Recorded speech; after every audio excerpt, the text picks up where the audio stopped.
Hello everyone, welcome to magnet brains. My name is Hemant Tumre. स्वागत किया जाता है आपके अपने चैनल मैग्नेट ब्रेन्स पे, जो प्रोवाइड करता है क्वालिटी एजुकेशन बिल्कुल फुल कोर्स कंटेंट के साथ। जी हाँ, टेंशन नहीं लेना, कुछ चीज नहीं छोड़ते हैं, यहाँ पे सब कुछ करवाते हैं।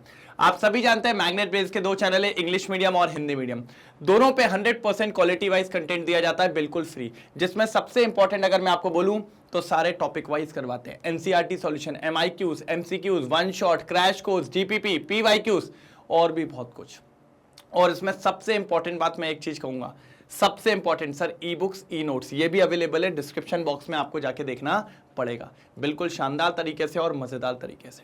बढ़िया, एक नंबर। चले आगे बात करें अपन। जी हां, आज बात कर रहे हैं सर जी, आप सभी को पता है एनसीईआरटी एग्जाम्पलर चालू हो गया है।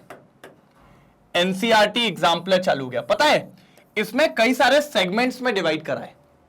जैसे पहले मल्टीपल चॉइस क्वेश्चन का टाइप 1 जिसमें एक ही करेक्ट आंसर होते हैं। आज मल्टीपल चॉइस क्वेश्चन टाइप 2, इसमें कम से कम 2 आंसर्स हो जाते हैं। ये भैया जेई एडवांस का है, तो मैं कह रहा हूं ना, वहां पे कहां से गई, यहां पे पहले चीजें आई फिर वहां पहुंची है। ठीक है, तो इसमें अपन को एक से ज्यादा क्वेश्चंस के आंसर्स, एक से ज्यादा आंसर्स मिलेंगे अपन को क्वेश्चंस के अंदर। ठीक है, फिर आता है शॉर्ट आंसर क्वेश्चन, फिर आता है लॉन्ग आंसर क्वेश्चन, फिर आता है आपके असर्शन क्वेश्चंस। ऐसे चैप्टर को डिवाइड करते हैं ये लोग, तो इनका डिवीजन बहुत तगड़ा लगता है मेरे को।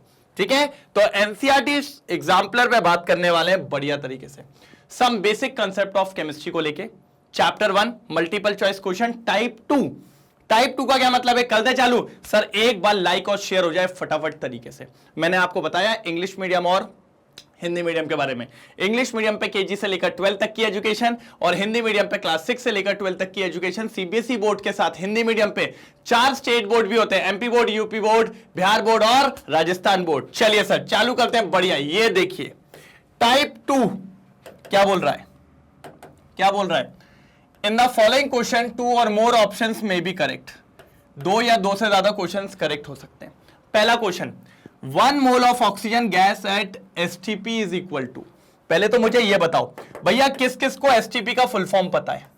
जल्दी एक बार हो जाए तो मजा आ जाए। किस किस को STP का फुल फॉर्म पता है भैया? Standard temperature and pressure. Standard temperature and pressure, उस पे अपन कहते हैं STP। ठीक है सर, कह रहा है 1 mole of oxygen gas is equal to, हमसे ही तेज खेल रहा है। ठीक है सर, अभी देखता हूं भैया फटाफट। STP पे ये बोल रहा है सर, पहली बात तो ऑक्सीजन क्या है, एक मॉलिक्यूल है। अगर कहीं पर लिखा हुआ है, कहीं पर क्या लिखा हुआ है, 1 मोल ऑफ ऑक्सीजन, भैया साहब, ये देखो 1 मोल ऑफ ऑक्सीजन, ठीक है, और गैस लिखा हुआ है। गैस है तो पक्का मॉलिक्यूल से बनी होगी, इसीलिए इसके अंदर होंगे 6.022 इंटू 10 की पावर 23 मॉलिक्यूल्स ऑफ ऑक्सीजन। भाई हमेशा याद रखो, गैस किससे बन रही है? मॉलिक्यूल से। तो 1 मोल में कितने पार्टिकल होंगे? पार्टिकल इन द सेंस, यहां पर मैं बात कर रहा हूं मॉलिक्यूल्स की, तो इसके अंदर इतने मॉलिक्यूल्स होंगे। हमने कहा ठीक है सर, मतलब ये सही है। हाँ, अच्छा, अगर एटम की बात करते हैं तो एक मॉलिक्यूल में कितने एटम होते हैं? 2 ऑक्सीजन के। तो अगर एटम की बात करते हैं तो ट्वाइस हो जाते हैं। क्या हो जाता है? ट्वाइस। तो इसीलिए ये वाला पॉइंट सही नहीं है। फिर क्या बोल रहा है? 16 ग्राम ऑफ ऑक्सीजन। पहली बात तो मुझे ये बताओ, गैस की बात करिए, गैस में क्या होता है? O2 होता है। गैस में अकेला O तो मिलेगा ही नहीं ना, तो O2 का मास होगा जो भी होगा। O2 का मास कितना होगा सर? 1 का 16, 2 का 32। तो सर अगर मैं आपसे बोलूं 1 मोल ऑफ ऑक्सीजन गैस का मास, तो वो कितना हो जाएगा? 32 ग्राम होगा। बात को समझो, मैं यहां पर आपको यही बताना चाह रहा हूं।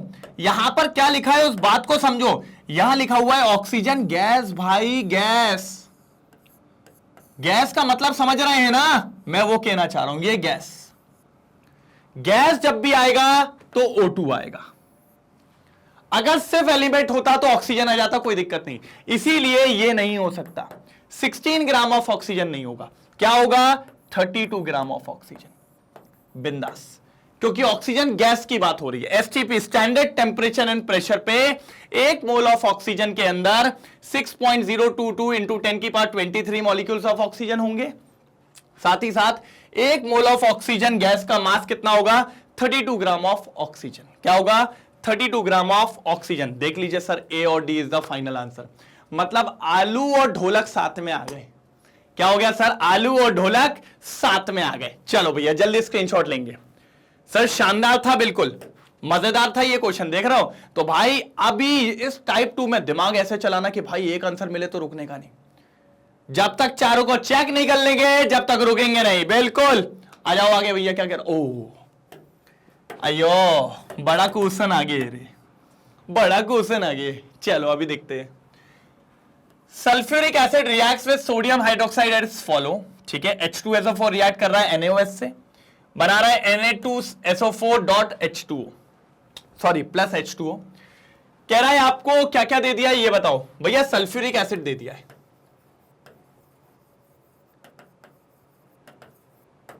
कितना दे दिया है 0.1 मोलार।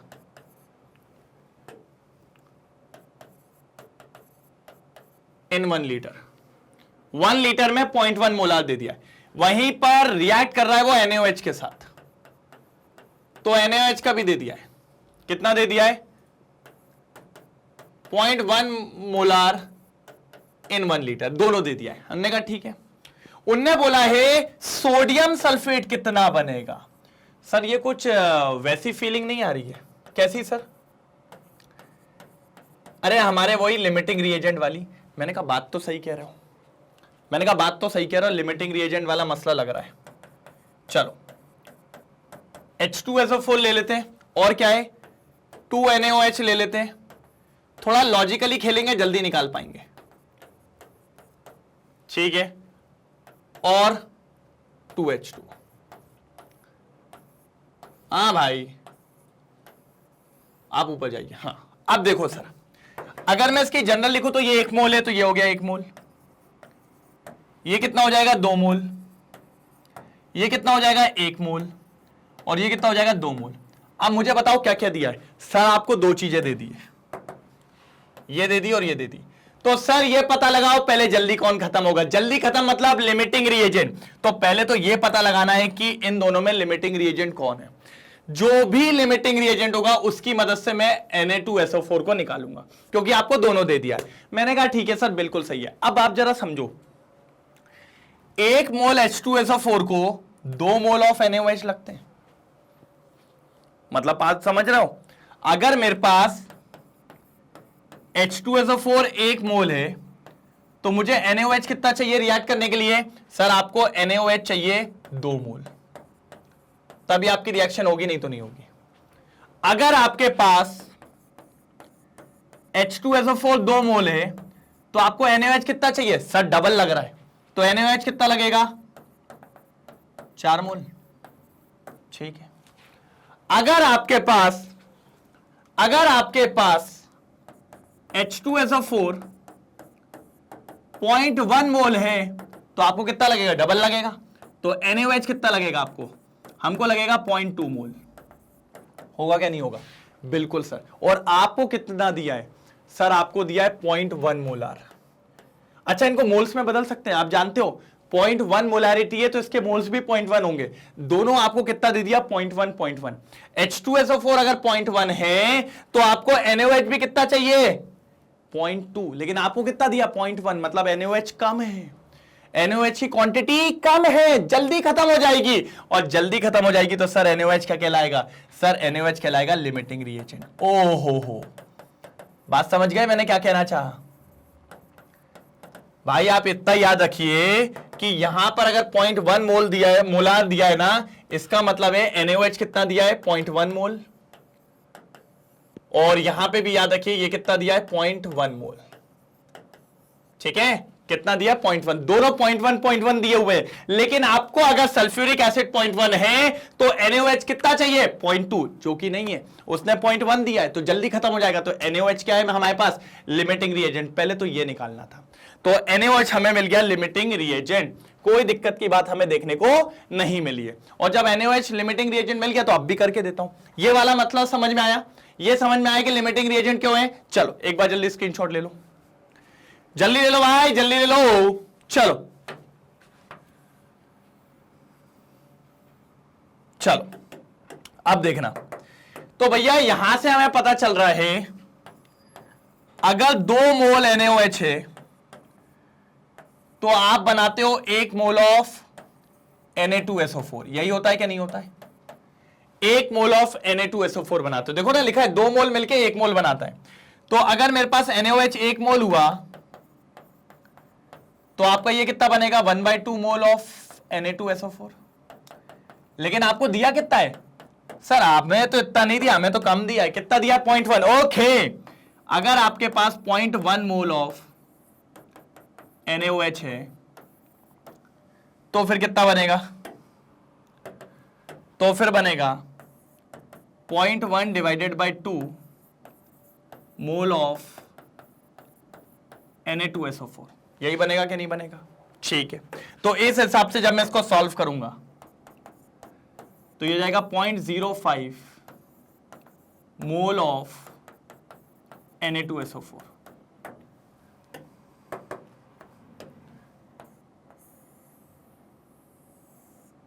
कितना बनेगा? 0.05 मोल ऑफ Na2SO4। जल्दी देख लो, 0.05 मोल ऑफ Na2SO4। इतना क्लियर है तो बताओ, नहीं तो फिर आगे चले। इतना क्लियर है तो फिर बताओ, नहीं तो फिर आगे चले। फटाफट तेजी में, कोई भी तकलीफ हो तो इतना बता दीजिए, फिर आगे चलता हूं मैं और खत्म करता हूं इसको मैं। क्लियर हुआ इतना? अब यहीं पर समझना, यहीं पर समझना पहले थोड़ा।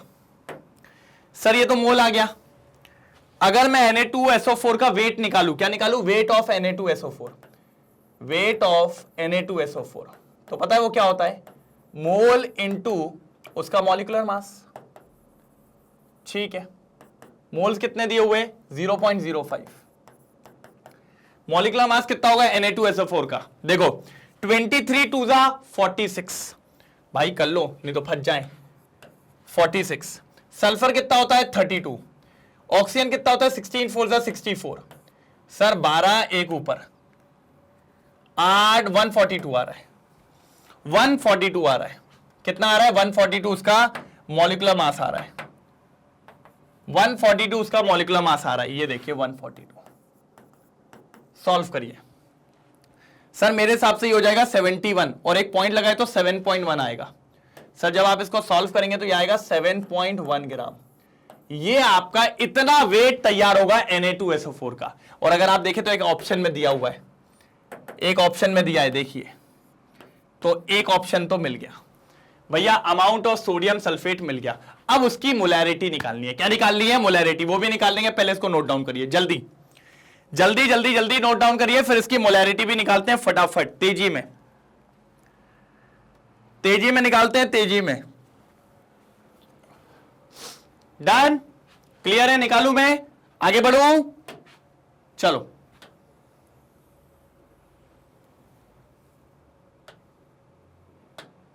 चलो, अब बात को समझो।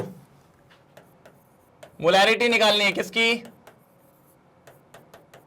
Na2SO4 की। ठीक है, क्या होती है? Moles upon volume of solution. मुझे एक बात बताओ, मोल्स कितने थे? 0.05 डिवाइडेड बाय वॉल्यूम कितना है? सर देखो 1 लीटर ये था, 1 लीटर ये था, दोनों को मिला दिया गया, 2 लीटर बन गया। चेक कर लो, दोनों 1-1 लीटर है तो टोटल वॉल्यूम कितना हो गया? 2 divided by 2, 0.025 moles per litre. ये लीजिए सर, ये फाइनल आंसर है। दैट मीन्स ये भी आंसर है। लो भैया, भैया ब्यूटीफुल और क्यूट दोनों साथ में हो गए। कितना बढ़िया क्वेश्चन था ये, अच्छा क्वेश्चन था सर। ब्यूटीफुल और क्यूट दोनों साथ में हो गए। जल्दी चेक करिए सर, इसमें तो ऑप्शन ये था कि 2 चीजें पूछी थी तो 2 चीजें, 2 आंसर तो आने ही थे।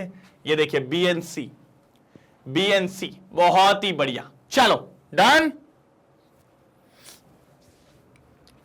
भैया। हुआ है क्या नहीं हुआ है? मेरे हिसाब से तो कोई दिक्कत की बात यहां तक नहीं होनी चाहिए। हुआ है क्या नहीं हुआ है? मेरे हिसाब से तो कोई दिक्कत की बात होनी नहीं चाहिए थी। डन? बढ़ू आगे? स्मूथ, जल्दी। ओके सर 17 भी हो गया। ये लीजिए सर, तो विच of the following pair have the same number of atoms. ठीक है, कह रहा है किनके पास सेम नंबर ऑफ एटम्स होंगे। मैं हमेशा एक चीज कहता हूं बेटा, अगर उनके मोल्स सेम है क्या सेम है उनके? मोल्स सेम है, तो भैया नंबर ऑफ एटम्स भी सेम हो सकते हैं। लेकिन रीजन इज दैट कि भैया क्या सेम होने चाहिए? मोल्स। क्या सेम होने चाहिए? मोल्स। मैंने कहा ठीक है सर, कोई दिक्कत की बात नहीं है ना, कोई दिक्कत की बात नहीं है। चलो बढ़े आगे, पक्का? चलिए डन। अब सबसे पहले दिया हुआ है 16 ग्राम ऑफ ऑक्सीजन। पहले तो मोल्स निकाल लो, मोल्स ऑफ ऑक्सीजन निकालेंगे पहले वाले केस में। क्या है सर जी? 16 गिवन वेट है और O2 का मोल्स निकालना है, तो 16 2 जा 32, 32 कितना जाएगा? 0.5 मोल। ठीक है, इधर आ जाओ, क्या है? इसके मोल्स निकालो, मोल्स ऑफ H2, हाइड्रोजन है ना? हाँ बिल्कुल सर, गिवन वेट 4 दिया हुआ है, इसका मास कितना होगा? 2। कितने आ रहे हैं? 2 मोल्स। कितने आ रहे हैं? 2 मोल्स। सर जी मोल्स तो बहुत दूर है, मोल्स तो एकदम सेम है ही नहीं, तो भैया आंसर तो नहीं है ये तो नहीं है ऑप्शन में, ये तो ऑप्शन में है ही नहीं। नहीं है तो नहीं है, ए नहीं है। बी वाले पे आते, आ जाओ बी वाले पे आते। पहले इसको देख लो सर, क्यों नहीं लिया इसको? क्योंकि इधर ऑक्सीजन के 0.5 मोल है और इधर हाइड्रोजन के कितने हैं? 2 मोल है। तो सर फिक्स है कि भैया दोनों का सेम नहीं, क्योंकि मोल सेम होना पहली कंडीशन है। अगर मोल सेम नहीं है तो फिर कहानी में आगे नहीं ले जा पाऊंगा। जल्दी करो आगे, जल्दी जल्दी जल्दी फटाफट। सेकंड पे आते हैं, सेकंड पे आते हैं, सेकंड पे। चलो डन। आज पता नहीं क्या हो गया, इरेजर भैया ठीक नहीं है आज, तबीयत खराब है इरेजर की मेरी तरह। ठीक है, 16 ग्राम ऑफ O2 ये दिया हुआ है, तो भैया मोल्स निकालना है। सर मैं अगर आपको बोलूं ये दोनों वाला पार्ट तो सेम ही है, मतलब O2 के मोल्स आए 0.5 मोल, अभी निकाले थे ना पीछे, बस वही है। CO2 का आ जाओ, moles of CO2, given weight कितना है? जल्दी बोलो। 44 ग्राम। और मॉलिक्यूलर मास कितना होता है CO2 का? 44 ग्राम। कैंसिल कितना हो जाएगा? 1। भैया 1 मोल आ रहा है सर, चांस ही नहीं है। मोल सेम नहीं है, मैं आगे काम नहीं कर पाऊंगा। मोल सेम नहीं है, मैं आगे काम नहीं कर पाऊंगा भैया, ये भी नहीं है, बिल्कुल नहीं है, बिल्कुल नहीं है, बिल्कुल नहीं है। अब चलते हैं आगे, अब चलते हैं आगे भैया, ये दोनों ऑप्शन में नहीं है, ये दोनों ऑप्शन में नहीं है। थर्ड वाले पे आ जाओ। क्या है सर थर्ड वाला? 28 ग्राम ऑफ नाइट्रोजन। ठीक है, तो भैया मोल्स ऑफ नाइट्रोजन जल्दी बताओ कितने आ रहे हैं? सर गिवन वेट 28, इसका मॉलिक्यूलर मास निकालिए। एक का नाइट्रोजन का 14 होता है, 2 का हो जाएगा 28, कितने हो जाएंगे? 1 मोल। ठीक है, इधर आ जाओ। 32 ग्राम ऑफ O2,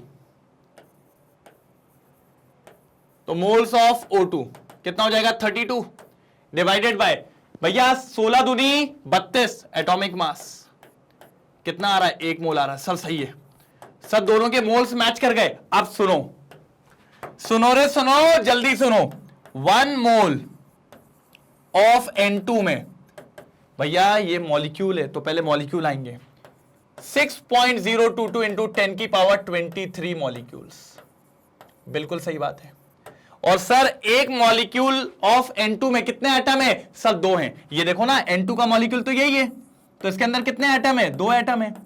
तो सर इतने मॉलिक्यूल में कितने होंगे? सर इंटू 2 कर देंगे ना, इंटू 2 कर देंगे ना टोटल, तो 2 इंटू 6.022 इंटू 10 की पावर 23 एटम्स। ये फाइनल एटम्स है किसके? नाइट्रोजन के। सेम इधर आ जाओ, जल्दी आओ। 1 मोल ऑफ ऑक्सीजन में, इसमें भी भैया गैस है तो मॉलिक्यूल होंगे। 6.022 इंटू 10 की पावर 23 एटम्स, मॉलिक्यूल्स। और अपन जानते हैं एक मॉलिक्यूल, ये भी डायटोमिक है तो 2 एटम होते हैं, तो टोटल में कितने हो जाएंगे? 2 इंटू 6.022 इंटू 10 की पावर 23 एटम्स। सर चेक कर लीजिए, दोनों में सेम है, ये और ये दोनों सेम है, चेक कर लो जल्दी, और चेक कर लो सही है तो फिर C is the right answer, C is the right answer. अब आखिरी वाला और चेक करने वाले हैं सर आखिरी वाला और चेक करने वाले, वो तो बहुत ही सही है, पता है क्यों? देखो ये भी सही है, ये आप चेक कर सकते थे। कार्बन के मोल्स निकालने, तो क्या हो जाएगा, गिवन वेट कितना दिया है 12, एटॉमिक वेट कितना होता है 1 मोल।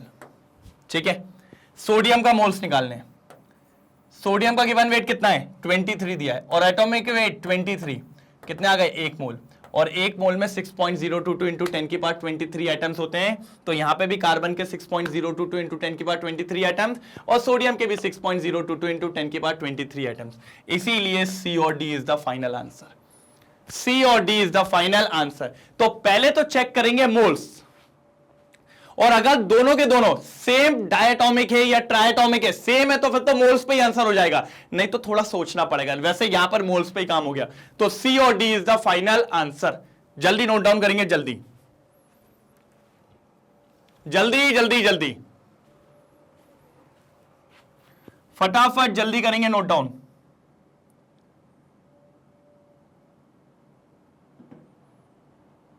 जल्दी जल्दी जल्दी,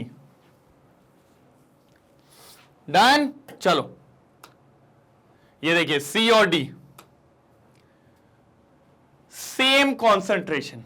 ठीक है, तो सर मोलैरिटी निकाल लेंगे, ये तो बहुत इजी है। सेम कॉन्सेंट्रेशन निकालने में क्या दिक्कत है, आ जाओ। सेम कॉन्सेंट्रेशन मतलब मोलैरिटी निकालेंगे अपन तो भैया। क्या होता है मोलैरिटी, फॉर्मूला बहुत इजी है, given weight upon molecular weight into volume of solution, काय में ml में, और ऊपर 1000। चलो भैया चलने दो, किसकी निकालनी है NaOH की। गिवन वेट कितना दिया है 20, रखो given weight 20 into 1000 divided by molecular weight कितना दिया हुआ है, मॉलिक्यूलर वेट NaOH का क्या होता है सर, अरे यार अब इतना नहीं है भाई, यह पता है आपको 23, 24 और भैया कितना हो जाएगा 40 इंटू वॉल्यूम कितना हो जाएगा 200। चलो भाई सॉल्व करेंगे, ये 2 5 बाई 2 कितना होता है 2.5 मोलैरिटी। भैया ये आ रहा है 2.5 मोलैरिटी, लिख लो यहां पर, इसकी मोलैरिटी आ रही है 2.5, इसकी मोलैरिटी आ रही है 2.5, इसकी मोलैरिटी आ रही है 2.5। जल्दी नोट डाउन करेंगे, इसकी मोलैरिटी आ रही है 2.5। डन। चलो अगले वाले का भाई पहले स्क्रीनशॉट कर लो जल्दी, इसकी मोलैरिटी आ रही है 2.5। डन। अब अगला देखो, ना ना ना, अच्छा आप लोग जानते हो ना W upon M, given weight upon molar mass, इसको मोल्स भी कहते हैं। तो कभी कभी इसके बाद मोल्स रख सकते हैं, क्योंकि अगले वाले में मोल दे दिया 0.5 मोल इंटू 1000 डिवाइडेड बाय कितना वॉल्यूम है 200, तो 200 को सीधे से काटेंगे कितना हो जाएगा 5 इंटू 0.5 2.5, 5 इंटू 0.5 2.5, भैया मिल गई 2.5 मोलैरिटी। सेम हो गए भैया, दोनों सेम हो गए, लेकिन देखना है कितने और सेम होते हैं। तो भैया ए और बी तो अभी तक के लिए आंसर आ चुका है। फटाफट देख लो भैया, बहुत सिंपल था, बहुत सिंपल था। इसमें मोल्स दे दिए थे, कुछ लोग कह रहे होंगे 0.5 क्या है भैया, ये पूरा इसका दे दिया था W/M, इसको कहते हैं मोल्स। क्या कहते हैं मोल्स। चलो हटाओ, ठीक है अगला आ जाओ। NaOH का ही क्वेश्चन है, गिवन वेट 40 दिया है। अभी पहले वाले केस में निकाला था मॉलिक्यूलर मास NaOH का, कितना निकाला था, अच्छा 40, ओके 10 दे दिया है। 100 से काटोगे 10 आएगा, 40 41 से बजाएगा 10 मोलार, 10 मोलार, मतलब ये तो ऑप्शन में नहीं है। सी तो आंसर नहीं है, ये कंफर्म हो गया। सी तो आंसर नहीं है, ये कंफर्म हो गया। अब लास्ट वाले पे, पहले इसको नोट डाउन कर लो भाई, जल्दी नोट डाउन कर लिया करो, फटाफट एक एक करके निकाल रहा हूं आपके सामने। चलो W 20 ग्राम इंटू 1000, चलो मॉलिक्यूलर मास भैया NaOH नहीं है, थोड़ा ध्यान से, KOH है। KOH का मास पोटेशियम 39 प्लस 1 प्लस 16, 40 प्लस 16 56, पक्का पोटेशियम होता है ना, ठीक है 56 इंटू कितना है 200, कट करेंगे 5 से करेंगे 5 2 जा 10 100 और 56। भैया ये आंसर 2.5 तो नहीं आएगा, 2.5 तो नहीं आएगा। सर 2.5 क्यों निकालना है, क्योंकि सेम देखना है। ये 2.5 नहीं होगा, ये आंसर होगा 1.9 या 1.8 के आसपास, फिक्स नहीं है, 1.9 या 1.8 या 1.7 भी हो सकता है, कोई दिक्कत नहीं। हमसे पूछा था किसका कंसंट्रेशन सेम है, और molarity is a type of concentration. तो भैया किसका सेम है आपको दिख चुका है, किसका सेम है आपको दिख चुका है, ए और बी आंसर है। ए और B is the right answer, check कर लीजिए, ए और B is the right answer. Question number 19 भी खत्म होता है। ए और B is the right answer, A और B is the right answer, done. ठीक है, कोई दिक्कत तो नहीं है, जल्दी बताओ, मेरे हिसाब से तो नहीं होनी चाहिए। ठीक है, ए और B is the right answer. हाँ, 16 gram of oxygen has same number of molecule as in. ठीक है, मॉलिक्यूल पूछ रहा है, मॉलिक्यूल पूछ रहा है भैया। पहले उसमें कितने होंगे पहले तो निकाल लो भैया। मॉलिक्यूल किस में होते हैं, गैस में होते हैं। मतलब आपसे वो पूछ रहा है 16 ग्राम ऑफ ऑक्सीजन गैस के बारे में। भाई मॉलिक्यूल वो एलिमेंट के लिए तो वर्ड यूज करेगा नहीं। तो अगर मैं यहां से मोल्स निकालूं ऑक्सीजन गैस के, तो कितने होने वाले हैं मोल्स ऑक्सीजन गैस के लिए, जल्दी बताओ। सर ऊपर जाएगा गिवन वेट में 16, और ऑक्सीजन गैस जो होता है वो O2 होती है, तो O2 का मास होता है 32, तो मतलब 0.5 मोल।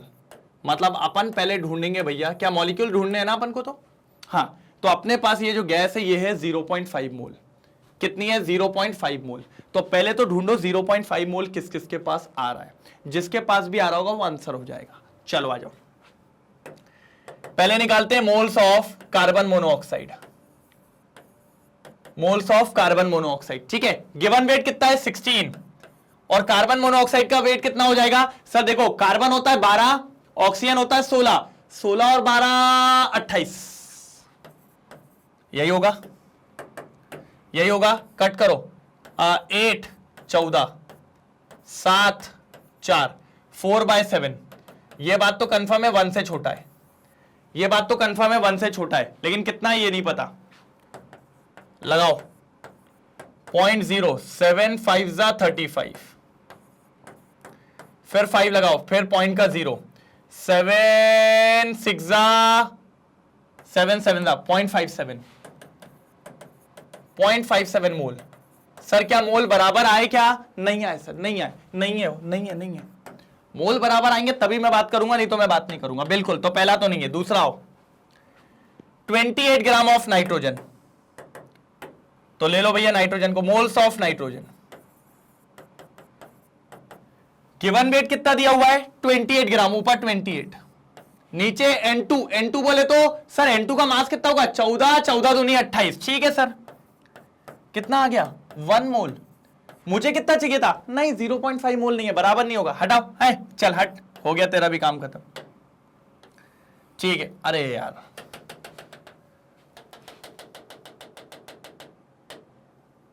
पहले इतना नोट डाउन करो, पहले इतना नोट डाउन करो। ठीक है, इतना नोट डाउन करो पहले जल्दी। फिर तीसरा देखो, फिर से मोल्स ऑफ नाइट्रोजन, फिर से मोल्स ऑफ नाइट्रोजन कितना है सर, सर 14। हाँ, और नीचे नाइट्रोजन का मास कितना होता है, अभी ऊपर रखा था 48। सर जी आ गया, अब तो आ गया 0.5 मोल। सर मतलब दोनों के मोल मैच कर गए, तो जितने मॉलिक्यूल इधर पे ऑक्सीजन के होंगे उतने ही मॉलिक्यूल इस ऑक्सीजन नाइट्रोजन के भी होंगे। किसके अंदर सर, 14 ग्राम ऑफ नाइट्रोजन में। मतलब ये सही है, बाकी दो तो गलत है ऊपर, ये सही है। इतना नोट डाउन करो पहले जल्दी, हो गया। फिर इसको चेक करते हैं, बात समझ गए। मतलब उसने बोला था 16 ग्राम ऑफ ऑक्सीजन में जितने मॉलिक्यूल्स होंगे, 16 ग्राम ऑफ ऑक्सीजन में मोल कितने 0.5 में जितने मॉलिक्यूल होंगे वही 0.5 ऑफ मोल्स ऑफ नाइट्रोजन में भी उतने ही मॉलिक्यूल्स होंगे। लास्ट वाला, लास्ट वाला 1 ग्राम ऑफ ऑक्सीजन, हाइड्रोजन सॉरी, तो मोल्स ऑफ हाइड्रोजन निकालना है। ठीक है भैया, गिवन वेट कितना दिया सर 1। ओके, हाइड्रोजन का मास कितना होगा सर, हाइड्रोजन का मास 1 होता है लेकिन 2 हैं, तो नीचे 2। सर फिर से आ गया 0.5 मोल। मतलब इसमें भी सेम मॉलिक्यूल होंगे, मोल सेम तो मॉलिक्यूल भी सेम। और सबसे इंपॉर्टेंट बात बताऊं, ऑक्सीजन गैस कैसी होती है, डायटोमिक। हाइड्रोजन गैस कैसी होती है, डायटोमिक। नाइट्रोजन गैस कैसी होती है, डायटोमिक। तो पक्की बात है इनमें नंबर ऑफ एटम भी सेम होंगे और नंबर ऑफ मॉलिक्यूल भी सेम होंगे इन तीनों में। कौन से तीनों में सर, 1 ग्राम ऑफ हाइड्रोजन में, 14 ग्राम ऑफ नाइट्रोजन में और 16 ग्राम ऑफ ऑक्सीजन में। तो मेरे हिसाब से सी और D is the answer. Check करिए, सी और डी इज द आंसर। क्या बोलती पब्लिक? सी और D is the right answer. C और D is the right answer. Check कर लो। डन? क्लियर करूं? एक बार स्क्रीनशॉट लो तो समझ में आया। अब देखिए, which of the following terms are unitless. आप जानते हो यूनिटलेस का मतलब जिसकी यूनिट नहीं होती। ठीक है सर मोलैलिटी की तो होती है, मोल्स पर केजी। मोलैरिटी की भी होती है, moles per litre. Mole fraction की नहीं होती, क्योंकि सर मोल से मोल को डिवाइड करते हैं तो मोल से मोल कैंसिल हो जाता है। परसेंटेज, मास परसेंट में भी वेट नीचे होता है, ऊपर वेट होता है, वेट से वेट कैंसिल हो जाता है तो यूनिटलेस होता है। इसीलिए भैया मोल फ्रैक्शन और मास परसेंटेज ये यूनिटलेस होते हैं। इनकी यूनिट नहीं होती क्योंकि ये रेशियो निकाल रहे हैं अपन लगभग, है ना। ऊपर मोल मोल का रेशियो रहता है, कैंसिल हो जाता है, नीचे मास मास का होता है, कैंसिल हो जाता है, लेकिन इनकी यूनिट होती है moles per KG, moles per litre. Done. चलो पहले स्क्रीनशॉट ले लो उसका। ठीक है, अब क्या है, one of the statement of Dalton's atomic theory is given below. Dalton atomic theory पढ़ी थी ना फर्स्ट चैप्टर में, ठीक है, उसका एक स्टेटमेंट दिया है। क्या दिया है? Compounds are form when atom of different element combine in a fix ratio. मतलब जैसे कि वाटर है तो वाटर एक कंपाउंड है, कैसे बना? जब 2 हाइड्रोजन और 1 ऑक्सीजन मिले हैं और ये फिक्स रेशियो में मिले। भैया मार्केट में, अरे मार्केट में क्या, ब्रह्मांड में जहां भी पानी पाया जाता है इसी रेशियो में पाया जाता है। चाहे भैया नल का ले ले, नाले का ले ले, नर्मदा जी का ले ले, गंगा जी का ले ले, कहीं पे भी चले आओ, ऑस्ट्रेलिया चले आओ, कहीं का पानी ले आओ भाई, हमेशा हाइड्रोजन 2 मिलेंगे, ऑक्सीजन 1 मिलेगा अगर नॉर्मल वाटर है तो भैया, है ना। बिस्लरी का उठा लो, कोई सा भी उठा लो, हमें कोई दिक्कत की बात नहीं है। 2:1 फिक्स है, ये इसका एक स्टेटमेंट था। ये स्टेटमेंट 100% सही है। क्या कह रहा है? Which of the following laws is not related to this statement. इस स्टेटमेंट से कौन से लॉ मतलब रिलेट नहीं करते। ये नहीं कह रहा हूं कि भाई कुछ भी नहीं, रिलेट नहीं करेंगे। पहला, law of conservation of mass. भैया law of conservation of mass क्या कहता है बबुआ? वो कहता है mass can neither be created nor be destroy. मतलब ना तो मास को बनाया जा सकता है, ना तो मास को खत्म किया जा सकता है। इसमें रेशियो कहां से आया? इसमें रेशियो कहां से आया? नहीं आया। मतलब ये रिलेट तो नहीं करता सर, इस पॉइंट को तो कहीं से रिलेट नहीं करता। ठीक है sir, definite proportion, multiple proportion दोनों डिफेंड करते हैं, क्योंकि याद करो डेफिनेट प्रपोर्शन और मल्टीपल प्रपोर्शन दोनों में रेशियो की बात होती है कि भैया ये लोग आपस में जब कंबाइन होते हैं तो फिक्स मास से कंबाइन होंगे तो भी रेशियो में रहेंगे, डेफिनेट प्रपोर्शन में होंगे। ये दोनों के दोनों रेशियो से ही खेलते हैं। तो ये सर डायरेक्टली इनसे इंफ्लुएंस होते हैं, इस वाले से बिल्कुल। कौन कौन? Law of definite proportion and law of multiple proportion दोनों इस बात को यहां पर बताता है कि दोनों डिपेंडेंसी दिखाते हैं। लेकिन अगर अपन बात करें एवोगैड्रोस लॉ, तो एवोगैड्रोस लॉ ने क्या कहा था? ये भी एवोगैड्रोस लॉ पहली बात तो पार्टिकल्स पे गया था और मोल्स पे गया था, रेशियो पे नहीं आया था। तो रेशियो पे सिर्फ 2 ही लॉ आए थे, law of definite proportion, law of multiple proportion. तो ये बात याद रखिएगा, कौन दोनों डिफेंड नहीं करते हैं, दोनों इससे रिलेटेड नहीं है। लॉ ऑफ कंजर्वेशन ऑफ मास और एवोगैड्रोस लॉ, ये इससे रिलेटेड नहीं है। देख लीजिए, ए और D is the final answer. जल्दी देखो सर, तो आज अपन वही क्वेश्चंस कर रहे हैं जिनमें एक से ज्यादा आंसर्स होते हैं। डन हो गया? देख लो, बढ़ू आगे, पक्का? ओ बस खत्म, आज इतने ही क्वेश्चंस थे। जी हां, आज इतने ही क्वेश्चंस थे। अब मिलेंगे कब सर? कल। क्यों सर, तो टाइप 3 भी है क्या? मैंने कहा कल पता चलेगा ना भाई, टाइप 3 है क्या नहीं। बिल्कुल कल पता चलेगा, बस बने रहिए। कोई भी में भी डाउट हुआ हो आज किसी भी क्वेश्चन में, प्लीज लिख दीजिए। और सब बढ़िया तो एक बार फायर वाला इमोजी डाल दो, मजा आ जाएगा। बिल्कुल बोले तो एकदम धमाकेदार, शानदार, बढ़िया। ठीक है, अब मिलते हैं अपन कल, तब तक के लिए bye bye, thank you so much. एक चीज हमेशा याद रखना, दबा के लाइक और शेयर करना, चैनल को सब्सक्राइब कर लेना, जिससे आपको कल के रिकॉर्डेड लेक्चर्स और लाइव लेक्चर्स बढ़िया तरीके से मिल जाए। ठीक है, डन, कोई दिक्कत की बात तो नहीं है। चलिए तो कल मिलते हैं, तब तक के लिए bye bye, thank you so much, जय हिंद।